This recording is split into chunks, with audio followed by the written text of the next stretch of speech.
Bismillahirrahmanirrahim. Alhamdulillahi rabbil alamin. Alhamdulillahilladzi arsala rasulahu bil huda wa dinil haq liyuzhirahu 'ala ad-dini kullihi wa kafa billahi shahida. Asyhadu an la ilaha illallah wahdahu la syarikalah wa asyhadu anna Muhammadan 'abduhu wa rasuluh. Allahumma salli wa sallim ala abdika wa rasulika Muhammadin wa ala alihi wa sahbihi ajma'in wa ba'd. Alhamdulillah para jemaah sekalian, kita teruskan lagi bicara kita dalam kitab Hikayatun Fiqhiyatun Mukhtarah. Kisah-kisah fiqh yang dipetik daripada beberapa pertanyaan, peristiwa yang berlaku kepada Nabi sallallahu dan para sahabat. Maka daripada cerita itu dibawa istimbat, kita boleh mengenali beberapa hukum yang berkaitan. Yang menarik juga dalam kisah ini, walaupun ringkas, diceritakan tentang sahabat-sahabat yang meriwayatkan cerita. Sahabat yang meriwayatkan cerita, kita kata alhamdulillah, itu di antara faedah kita boleh dengar sahabat, mencintai para sahabat. Di saat ada kumpulan manusia atau muka bumi Tuhan ni, nama dia puak-puak Syiah, duk mencela sahabat. Maka kita Ahlus Sunnah membela, mencintai, menyayangi para sahabat Nabi. Biarlah puak-puak mulut celupa, mulut busuk Syiah tu duk cerca sahabat, kita serah ke Tuhan lah, ambil tindakan ke atas dia. Yang dia ada setengah orang dia tahu, kita doa biarnya herok mulut itu kecil belaka tu, Allah Ta'ala balah tu, gitu kerja Tuhan. Kita serah kepada Allah Azza wa Jalla. Kita larang dah, bagi tahu dah, mereka tak dengar juga, itu di luar kemampuan kita. Baiklah para jemaah sekalian, kisah kita dalam siri yang ke-29, kisah seorang badui datang bertemu Nabi sallallahu alaihi wasallam bertanya. Dia tanya apa? Dia tanya Nabi sallallahu alaihi wasallam tentang kewajipan Islam. Apa dia wajib hak dia kena buat? Maka Nabi terangkan kewajipan dia solat, puasa, kan, zakat, mana rukun Islam.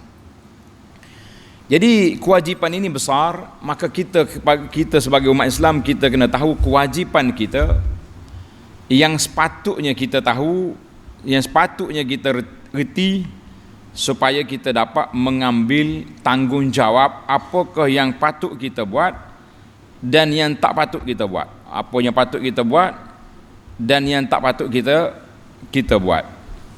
Apa yang patut kita perbanyakkan dan tidak sepatutnya kita cuai ataupun tidak mengambil berat dengan perkara-perkara yang telah disebut oleh Nabi sallallahu alaihi wasallam.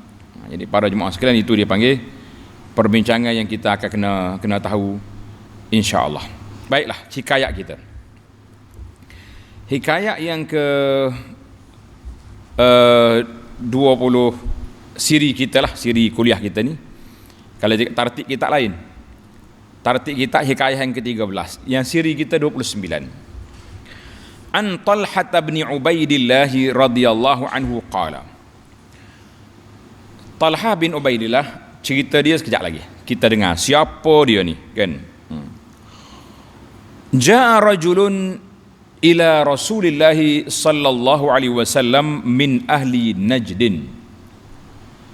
Datang seorang laki-laki bertemu Nabi sallallahu alaihi wasallam dari kalangan penduduk Najdin. Najdin ni kawasan bukit tu, tinggi. Sa'irar ra'si, kepala dia tu bergoseng. Orang Kelantan kata goseng ni maknanya rambut dia tidak terurus, tidak sikap molek. Penampilan dia tu penampilan orang kampung, orang badui, orang pandai pasir. Yusma'u dawiyu sautihi, dengar dia cakap, bunyi nyonya-nyonya, bobe-bobe, orang Kelantan kata bobe-bobe bunyi dia cakap. Wala yufqahu ma yaqul, tapi kita tidak faham apa yang dia kata. Dia cakap, kita tak tahu dia kata apa. Itu dia panggil bahasa orang badui, cakap bunyi dalam tekuk gitu ya. Dalam hatta dana, sehinggalah dia dekat. Mana bila Talha kata bila dia dekat, maka kita pun perhati molek, dia tanya apa? Oh, fa iza huwa yas'alu 'anil Islam. Rupanya dia datang jumpa dengan Nabi sallallahu alaihi wasallam bertanya tentang Islam. Tanggungjawab dia tentang Islam ni apa? Islam tu apa? Maka sudah tentulah Nabi sallallahu alaihi wasallam beritahu kepada dia tentang rukun Islam tu mengucap 2 kalimah syahadah. Cuma dalam hadis ini dia tak sebut, dia sebut tentang perkara amali. Rukun Islam yang amali yang dia kena buat. Maka Nabi sallallahu beritahu dia, khamsu salawatin fil yaumi wal lailah. Mu tanggungjawab kamu dalam Islam ini, mu kena solat berapa dia? Kena solat 5 kali sehari. Dia bertanya pula, semangat dia ni. Qala hal alayya ghairuha? Rasulullah sallallahu alaihi wasallam, ada hak lain lagi saya kena buat lain pada 5 ni? Nabi kata, la, tidak ada lagi yang wajib, illa an tatawwa, kecuali mau buat solat sunat. Mana hak wajib tak ada dah. 5 je ada wajib. Yang sunat tu banyaklah. Lepas ni kita cerita yang sunat-sunat nanti insya-Allah. Qala Rasulullah sallallahu alaihi wasallam, wa siyamu Ramadan. Kamu kena berpuasa bulan Ramadan. Bila mari Ramadan wajib kamu puasa. 30 hari atau 29 hari. Puasa bulan Hijri ni, Qamari, dia ada 29, 30. Tak ada 31, tak ada 28. 28, 31 ni, itu dia panggil bulan Syamsi. Bulan hak ni, ikut matahari tu. Baru ada. Qal hal alayya ghairuhu? Ada hal lain lagi saya kena buat, puasa lain lagi yang wajib? Qala sallallahu alaihi wasallam, la, tak ada dah. Illa an tatawwa, kecuali mu puasa sunat. Wa zakara lahu Rasulullah sallallahu alaihi wasallam az-zakah. Nabi beritahu pula mu kena keluar zakat. Mana bila kamu ada harta cukup nisab, cukup tempoh waktu dia je, mana tengoklah, kalau harta simpanan setahun pusingan, dia panggil haul. Kalau harta ternakan, tengok bilangan. Kambing mula dengan berapa, lembu berapa, unta berapa, ada dia punya grade. Kalau tanaman, yauma hasadihi, waktu kamu mengetam, kena bayar. Qal hal alayya ghairuha? Dia tanya Rasulullah sallallahu alaihi wasallam, ada lagi yang lain yang saya wajib? Qala la, tidak ada. Illa an tatawwa, kecuali kalau kamu nak sedekah sunat, banyak lagi. Boleh tak sedekah lah kan. Yang wajibnya zakat. Qala, kata Talha, fa adbara ar-rajulu, maka pak cik ahli Najdin tadi pun berpaling, wa huwa yaqul, sambil dia berkata, wallahi la azidu ala hadza wala anqus. Demi Allah, aku tidak akan tambah dan tidak akan kurangkan yang wajib. Manakala tambah hak wajib, tak boleh lah. Itu sudah fardu. Allah Ta'ala letak rukun pada kita. Macam kita nak tambah, nak jadi solat yang ke-6, tak jadi. Ataupun kurang jadi 4, tak boleh. Dia kata, aku tak akan tambah, tak akan kurangkan. Maknanya dia nak jaga hak wajib. Qala Rasulullah sallallahu alaihi wasallam, aflaha in sadaqa. Nabi kata, aflaha in sadaq. Pak cik ni, Ahlul Najd ni, berbahagia dia, mendapat kebahagiaan, kemenangan kalau benar janji dia tadi, bahawa dia nak jaga yang fardu, tidak tambah, tidak kurang. Allahu Akbar. Tanda hadis ini muttafaqun alaih, telah dikeluarkan oleh Imam Bukhari dan Muslim. Baiklah para jemaah sekalian, dilalatul hadis. Hadis ni menunjuk kepada apa? Tanda. Hadis ni menunjuk kepada kita as-salatul mafrudatu 5 salawat.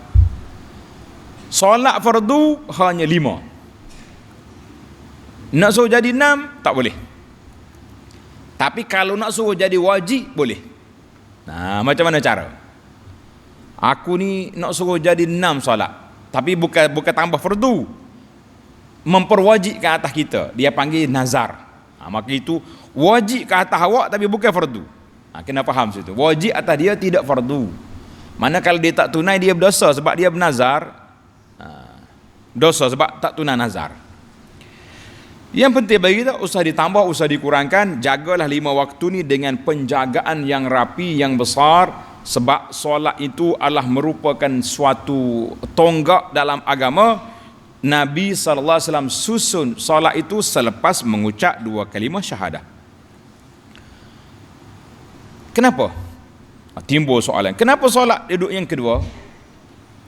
Sebab bila orang ni mengucap 2 kalimah syahadah, kita nak pastikan, nak tahu betul ke dia ni Islam. Macam mana kita nak cek?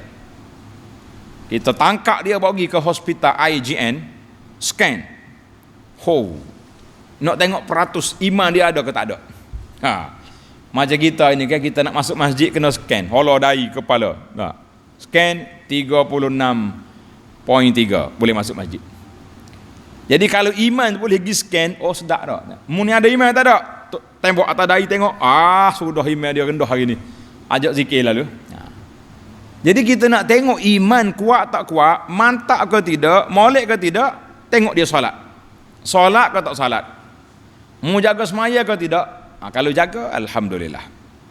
Tak jaga, innalillah. Jadi saya keluar satu risalah, tuan-tuan tengok ni, dalam risalah kita bagi ni siri-siri pamflet ataupun mautuwiyat Darut Taibah ni, salah satu daripada tajuknya risalah solat, fadilat dan hukum. Ini kena ada. Jadi anak tak tulis buku untuk kita bagi ni, kita tak tulis pamflet macam ni, senang. Orang tengok pun berani nak baca tak? Kecil dah baca sambil-sambil minum teh. Jadi selak dan hukum. Ini menarik tuan-tuan. Ada lagi kita kempen lagi, dia panggil salatul jamaah, hikmat, faedah dan hukum. Ini tuan-tuan boleh ambil secara percuma. Di masjid kita ni ada, di internet pun ada. Alhamdulillah. Allahu Akbar. Baik, kita pergi kepada tajuk 10 perbincangan dalam kisah ini. Yang pertama, kita nak kenal rawi al-hadis, nama dia Talhah bin Ubaidillah. Siapa-siapa ada nak dapat anak, kita ni asyik duduk mengkempen orang suruh buh nama anak macam-macam. Ni buh nama pelik-pelik kan. Dia kata apa? Talhah bin Ubaidillah Al-Qurashi At-Tamimi Al-Makki. Dia orang Quraisy, Bani Tamim, asal dia Mekah, gelar dia Abu Muhammad, sahibu Rasulillah, sahabat Nabi sallallahu alaihi wasallam, ahadu al-asharah al-mashhudu lahum bil jannah, salah seorang sahabat yang Nabi kita sebut Talhah fil jannah. Kita selalu dengarkan 10 orang sahabat yang dijamin masuk syurga. Sebab apa 10? Padahal sahabat ribu-ribu ahli syurga, sebab Nabi sebut nama dia. Abu Bakar fil jannah, Umar fil jannah, Uthman, Ali, Talhah. Ini disebut sekaligus 10 orang ni ahli syurga. Adalah munasabah dia tu. Dan Talhah salah seorang dari 6 orang yang dia telah dilantik oleh Sayyidina Umar menjadi ahli syura, pengganti dia. Mu cari ni orang ni. Boleh kau Osman. Maknanya yang pentingnya Talhah ni ada nama, orang ada kedudukan. Dia ni salah seorang daripada 5 orang yang masuk Islam di bawah Sayyidina Abu Bakar As-Siddiq radhiyallahu anhu, dan salah seorang daripada 8 orang yang terawal masuk Islam. Allahu Akbar, bahagialah Talhah kan. Kemudian Talhah ni terkenal dengan nama beberapa gelaran. Tanda tuan-tuan. Ada setengah ulama kata Talhah ni dikenal dengan nama Talhatu Al-Fayyad. Talhah Al-Fayyad makna Talhah yang melimpah kebaikannya. Allahu Akbar, limpah kebaikan. Sebab apa? Sebab dia beli telaga di tepi bukit, dia sembelih unta, panggil orang makan, maknanya maka diberi gelaran Talhah Al-Fayyad. Satu gelaran. Pada hari peperangan Uhud, Nabi SAW telah memberi gelaran kepada Talhatul Khair, Talhah yang banyak kebajikan. Sebab apa? Dialah di antara orang yang telah mempertahankan Nabi SAW daripada kena senjata pada hari peperangan Uhud. Mana Talhah ni orang yang difa', yang sampai bila mari panah ke arah Nabi, dia angkat tangan dia, pom, kena sini. Rasulullah cabut. Hatta syullat yadu. Allahu Akbar. Lumpuh tangan Talhah pada hari peperangan Uhud. Dia ni macam landok kata orang. Bercocok itu ni panah. Tapi ialah dengan pertolongan Allah Azza wa Jalla dia tidak mati pada hari itu. Panjang umur dia. Dan pada hari peperangan Khaybar, tahun yang ke-7, Nabi sekali lagi beri gelaran Talhatul Jud, Talhah yang sangat pemurah. Allahu Akbar. Dia tak sempat menghadiri peperangan Badar karena dia pergi ke Syam berniaga, ataupun dia ni salah seorang mata-mata, orang panggil SB, yang Nabi kita lantik bersama dengan Sa'id bin Zaid supaya pergi siasat duduk mana tentera barang dagangan yang dibawa oleh Abu Sufyan. Jadi dia tak ada hadir peperangan. Namun begitu Nabi kita bagi saham termasuk dalam ghanimah kerana dia dalam kumpulan tentera, cuma dia tak hadir makrakah, tapi dia duduk di kawasan menyiasat. Alhamdulillah. Allahu Akbar. Dalam peperangan Uhud sangat besar peranan Talhah. Kana sakhiyan jawadan kariman. Seorang yang sangat pemurah, seorang yang sangat, orang panggil jawad, pemurah, murah hati, macam-macam lah kita nak terjemah payah Arab ni. Sakhi, jawad, karim. Murah, pemurah, orang yang suka derma. Allahu Akbar. Cuma dalam peperangan, dalam selepas kematian Sayyidina Osman, dia termasuk dalam kumpulan yang duduk bersama dengan Muawiyah. Jadi dia terjebak di situ dan dia dibunuh dalam peperangan Jamal bersama dengan tentera Muawiyah. Panjanglah cerita dia. Yang penting itu ijtihad dia, sebab dia nak bela Sayyidina Osman. Tapi berlakulah pergeseran dengan Sayyidina Ali radhiyallahu anhu. Bila Ali dapat tahu Talhah gugur, mati dalam peperangan itu, Ali pergi.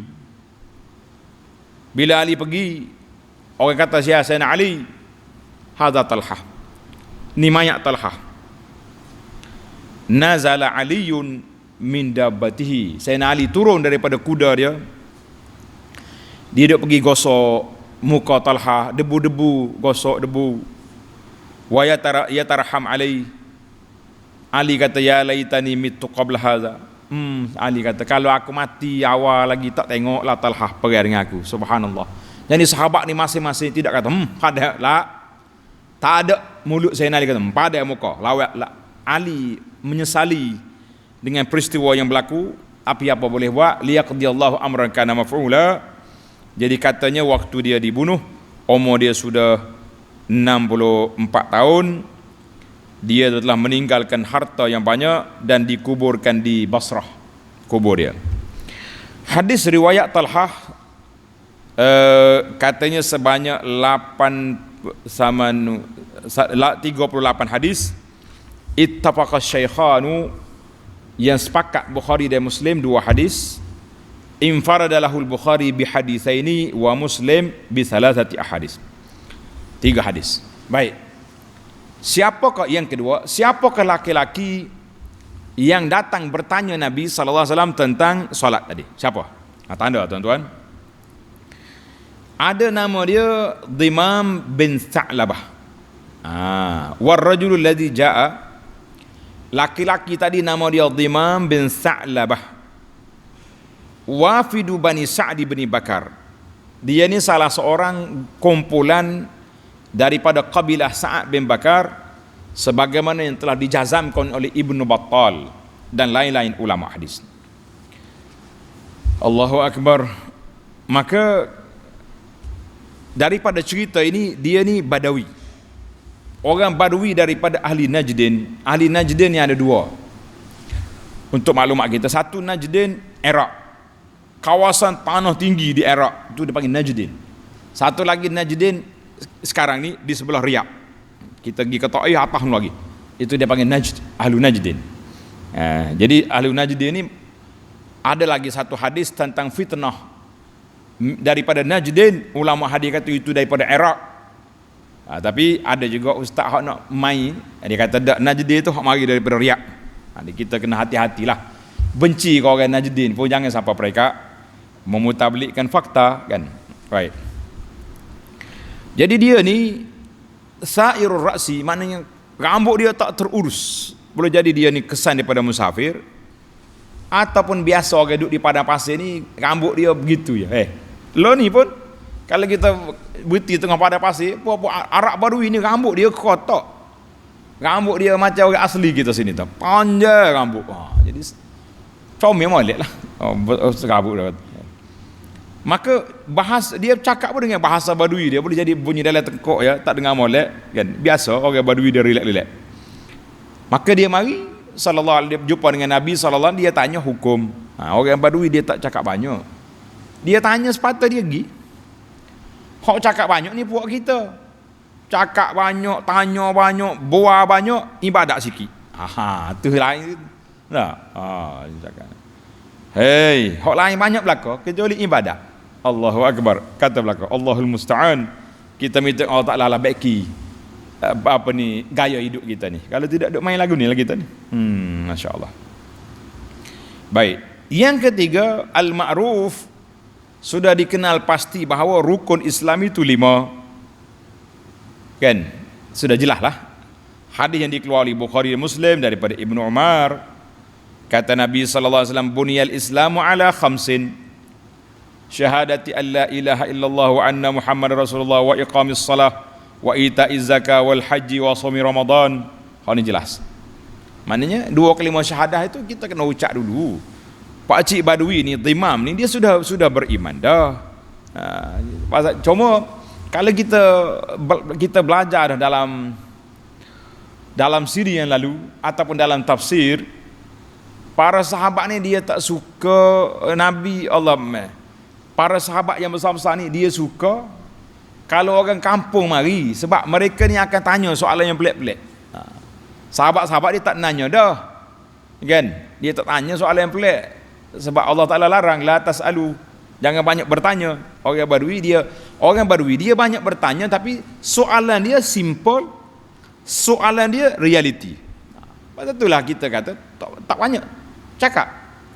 Tengok dia mari tanya, apa yang wajib atas saya dalam Islam? Nabi ajar dia solat, puasa, zakat. Mari orang lain pula tanya, ya Rasulullah, bagi tahu kepada saya 2 amalan yang membawa saya ke syurga, menjauhkan saya daripada neraka. Habis Nabi cerita tentang Islam. Mudah, simple-simple dia. Dia tak mari tanya soalan pelik-pelik dengan Nabi sallallahu alaihi wasallam. Tapi kata orang Badui itu biasalah dia tu sedikit kasar hidup dia tu, sebab dia duduk dengan unta, dia duduk dengan lek kambing kan. Allahu akbar. Ada satu kata-kata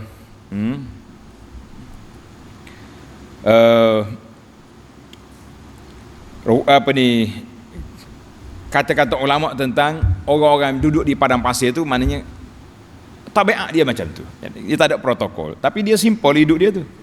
Tengok. Yang keempat, bila ditanya, Nabi jawab, khamsu salawatin fil yaum, 5 kali solat satu hari satu malam. Yakni al-fardu, solat fardu 5 kali. Dia tanya lagi, ada hal lain? Nabi kata, la illa an tatawwa, kecuali kalau kamu solat sunat. Maknanya solat fardu tidak ada lebih daripada 5. Solat sunat pintu dia terbuka luas. Kita ada beberapa kategori. Tengok dalam risalah kita ni, risalah solat sunat ni, tuan-tuan boleh baca dalam risalah kita ni ada kempen. Saya buat kempen solat sunat yang kita namakan projek mega mampu milik kan. Solat sunat ni, mana solat sunat ada yang berwaktu, ada yang tak ada waktu. Yang berwaktu tu macam solat duha, solat witir, solat qabliyah, ba'diyah, kan? Solat tempat, apa dia? Solat tahiyatul masjid, itu solat bertempat. Satu lagi dia panggil solat sunat mutlak. Solat sunat ya, solat sunat semaya. Yang pentingnya bukan waktu larangan. Banyaklah solat sunat ni panjang sekali. Kalau kita nak senara di sini banyak, kan? Maka Nabi kata illa anta tawwa, kecuali kamu nak buat solat sunat banyak. Buatlah setakat mana yang kita nak. Ana buat satu analisa tanda tuan-tuan.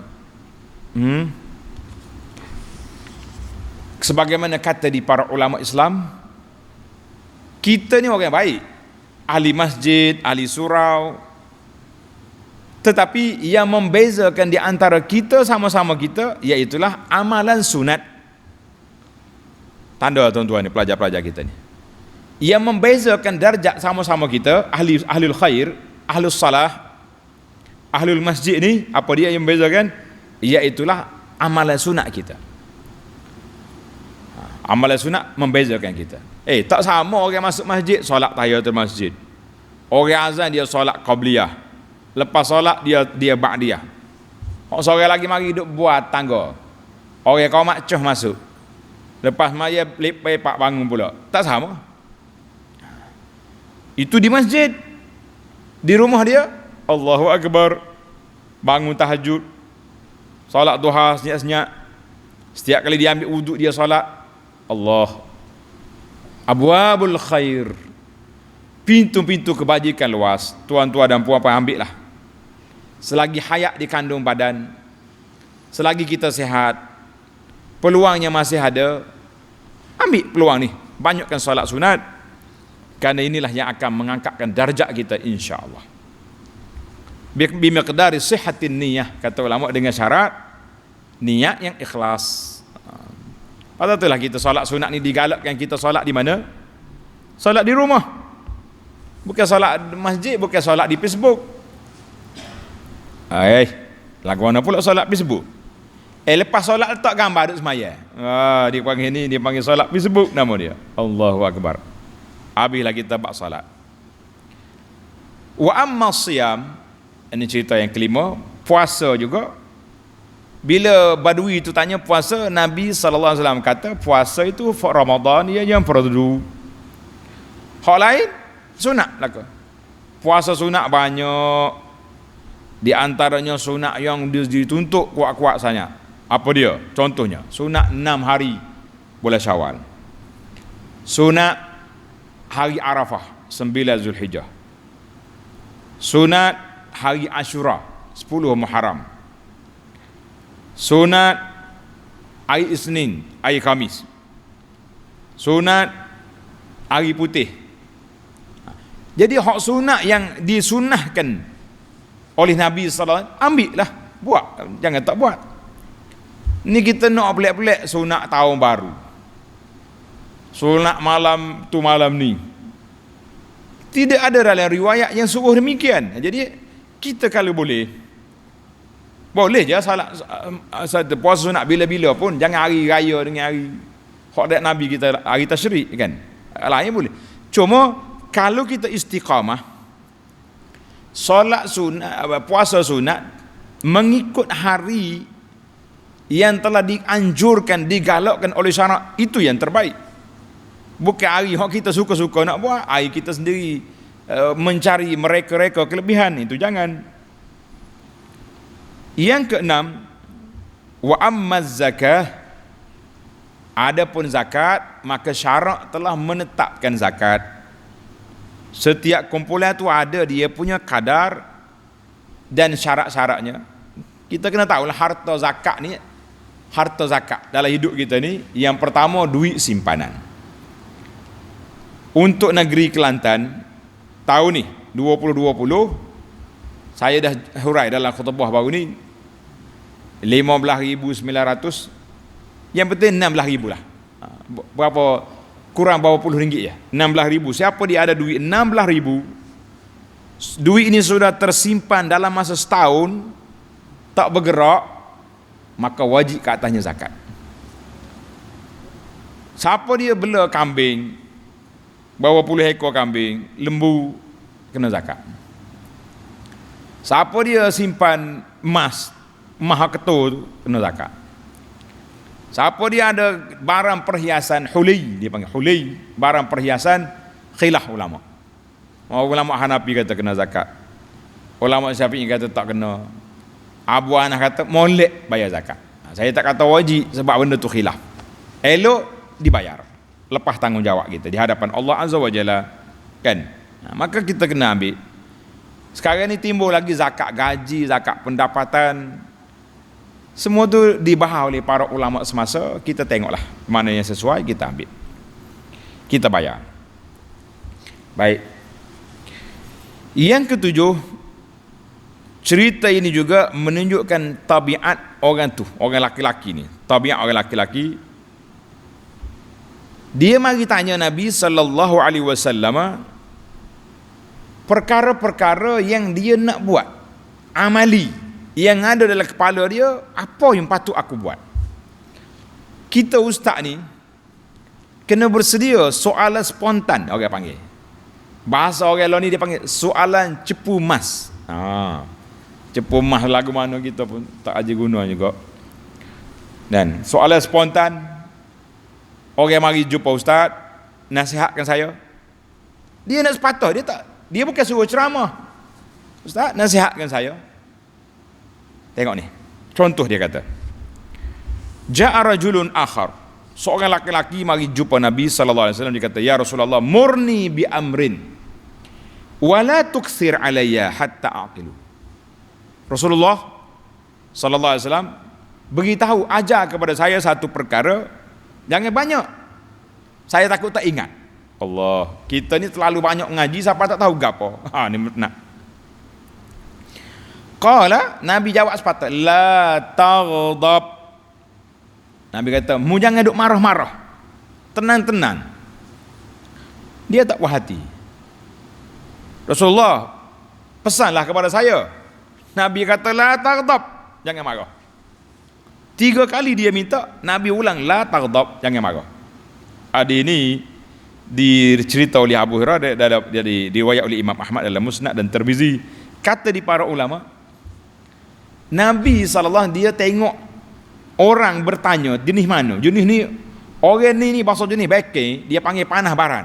Panah baran ni kau, Allahu Akbar. Hidup dia tu minyak sama. Tunggu api nyala ya meletup lalu. Ni bahaya ni. Ini kita kena belajar ilmu ni. Jadi Nabi kita 3 kali ulang, la taghdab, jangan marah. Dia balik. Tuan-tuan boleh bayangkan, dia mari nak belajar dengan ikhlas. Nabi taujih, beri pimpinan, tuntunan dia kepada dia dengan perkara yang patut dia ubah. Kita boleh bayangkan, mesti pak cik ni berubah dia, tak akan jadi orang marah lagi. Allahu Akbar. Ada sahabat lain, Nabi buat ikat setia dengan dia, jangan minta tolong orang. Berdikari.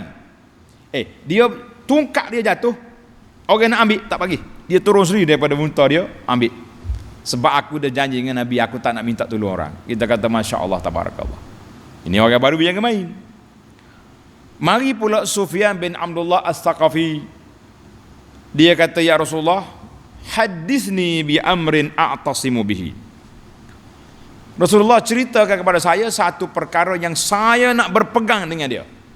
Tak nak panjang, 2 patah. Nabi kata, qur rabbi Allah summa istaqim. Ada riwayat kata, qul amantu billah summa istaqim. Mu kata aku beriman kepada Allah, Tuhan aku Allah, kemudian kamu istiqamah, laksanakan semua tuntutan la ilaha illallah. Sebab itulah saya keluar satu risalah, nama dia istiqamah. Tuan-tuan baca risalah ni, apa beberapa tip istiqamah penting. Allahu Akbar. Kemudian ditanya, Rasulullah, ma akhwafu ma takhafu alayya. Apakah benda yang patut saya takut untuk diri saya ni? Nabi kata, fa akhadha bi lisani nafsihi. Nabi kita tunjuk lidah dia, Nabi kata haza, jaga lidahmu. Cukup. Cakap apa banyak-banyak. Oh, kita ni mengaji tasawuf, bahaya ceramah, bahaya lidah ni sejak ceramah. Nah, apa ni khutbah bahaya lidah ni bergonjang mimbar. Tak ada sudah maya jemaah lagi mengopak dah. Apa dah kan? Orang lain sekali dia dengar tutup. Allah, hadis ni dalam Tirmizi. Ada lagi cerita lain pula. Laki-laki lain pula mari. Dia kata, "Akhbirni bi kalimatin a'ishu bihinna. Fala tuksir alayya fa ansa." Bagi tahu kepada saya beberapa kalimat, jangan banyak saya lupa. Nabi kata, "Ijtani bil ghadab." Lebih kurang hadis tadi juga. Jauhkan kamu daripada marah-marah. Oh, Masya Allah, tabarakallah. Baiklah. Yang ke-8, setelah Nabi SAW bagi tahu kepada Badui tadi, dia apa kata? Wallahi la azidu wa la anqus. Dia bersumpah dia tak akan tambah, tak akan kurang. Nabi kata, dia pun sambil-sambil dia pergi, dia bersumpah. Maka Nabi SAW, dia tahu jiwa manusia ni, orang Badui ni tabiat dia kasar, had, tabiat. Tapi kalau dia kata, kalau dia cakap, dia akan buat. Itu maha dia. Pasal tu kalau kita cakap orang Badui, dia kata kalam rijal. Tahu mana kalam rijal? Cakapan laki-laki. Kecek orang jantan ni. Ya, mana mu jangan menyalahi janji. Jangan main. Kita nampak dia simple hidup, tapi orang yang prinsip, ada prinsip. Tu orang Arab janji pukul 5 mari pukul 7. Itu bukan Arab Badui, tu Arab tak tahu mari mana tu. Arab pelik-pelik kan.